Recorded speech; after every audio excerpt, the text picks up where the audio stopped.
Customers can always be expected to be treated fairly. For instance, if something happens throughout the process of their car that was unknown, we're not just going to add those charges to it. They're going to be kept up to date with phone calls, emails, pictures, and we're going to get their approval on anything.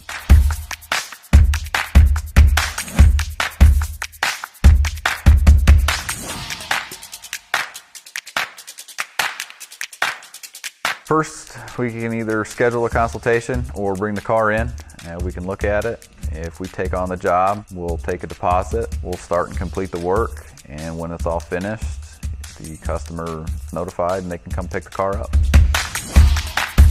I get asked all the time, how much does this cost or that cost? And the best thing I can say is, every job is different. The labor and materials to complete that job are tailored specifically to it. The best thing we can do is have you bring the car here. We can look it over and write up a quote for it.